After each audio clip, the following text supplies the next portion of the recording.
இன்னைக்கு எபிசோட்ல எல்லாரையும் முத்து கால் பண்ணி கூப்பிட்டதால எல்லாரும் கீழே போறாங்க. முத்து புது வண்டியை ஓபன் பண்ணி காமிக்கிறான். மீனாவோட திறமையை வளர்த்து அவளுக்கு சொந்த காலில் நிக்கணும்னு கடை வச்சு கொடுத்தேன். யாரோ சகுனி வேலையெல்லாம் பார்த்து கடையை எடுக்க வச்சுட்டாங்கன்னு சொல்றான். இனிமே இதுதான் மீனாவோட பூக்கடை. வண்டியிலேயே பூ வச்சு எங்க வேணாலும் எடுத்துட்டு போலாம்னு சொல்றான். மனோஜ் இதுக்கு அம்மா பேரை வைக்கலையான்னு கேக்குறான். அதுக்கு முத்துவும் பார்லருக்கு அம்மா பேரு தான் வச்சிருந்தாங்க, அது போயிடுச்சு. பூக்கடையிலயும் அம்மா பேர் வச்சேன், இதுவும் போயிடுச்சு. அதான் அம்மாவோட பேரு ராசி இல்லைன்ற மாதிரி சொல்றான்.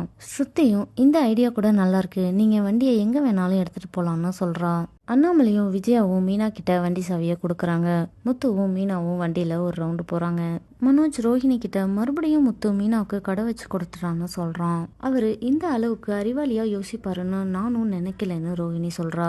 மனோஜ் ரோஹிணி கிட்ட மீனா முத்துவுக்கு கார் வாங்கி கொடுக்குறா. ரவியும் கார் வாங்குறேன்னு சொல்றான். ரெண்டு பேருமே என்னை விட படிப்புல கம்மி தான், ஆனா அவங்க லைஃப்ல எல்லாமே நடக்குதுன்னு சொல்றான். அவங்களுக்கு ஹெல்ப் பண்ண ஆள் இருக்கு, எனக்கு யாரும் சப்போர்ட் பண்ணாதானே நானும் முன்னாடி வர முடியும்னு மனோஜ் சொல்றான். அதுக்கு ரோஹிணியும் வீட்டுக்கு நீ கொடுக்க வேண்டிய காசெல்லாம் நான் தான் கொடுக்குறேன், இது உனக்கு சப்போர்ட் இல்லையான்னு கேட்குறா. சொந்த பிஸ்னஸ் பண்ண எனக்கு பணம் வேணும், அதுக்கு என்ன பண்ணலான்னு மனோஜ் ரோஹிணி கிட்ட கேட்டுட்டு இருக்கான்.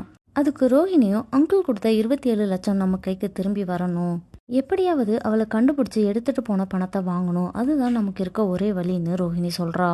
அதுக்கு மனோஜும் போலீஸ்ல கம்ப்ளைண்ட் கொடுத்துருக்கோம், விசாரிச்சுட்டு தான் இருக்காங்கன்னு சொல்றான். அவளை எப்படியாவது கண்டுபிடிச்சிடணும்னு ரோஹிணியும் சொல்றா. மீனா அவ அம்மா கிட்ட இனிமே இதுதான் என்னோட பூக்கடை, என் வீட்டுக்காரர் தான் இந்த வண்டியை வாங்கி கொடுத்தாருன்னு சொல்றா. வீட்டுக்கு பக்கத்துல இருந்த பூக்கடைய கார்பரேஷன் காரங்க எடுத்துட்டு போயிட்டாங்கன்னு சொல்றா. மீனாவை வீட்டுக்கு கூட்டிட்டு போயிட்டு அவங்க அம்மா அவளுக்கு திருஷ்டி சுத்தி போடுறாங்க.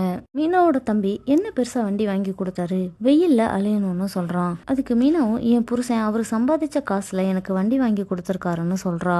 இந்த வேலை நிலைக்கணும், இதுல பெரிய ஆளா வரணும்னு உங்க அப்பா கிட்ட வேண்டிக்கொண்டு மீனோட அம்மா சொல்றாங்க.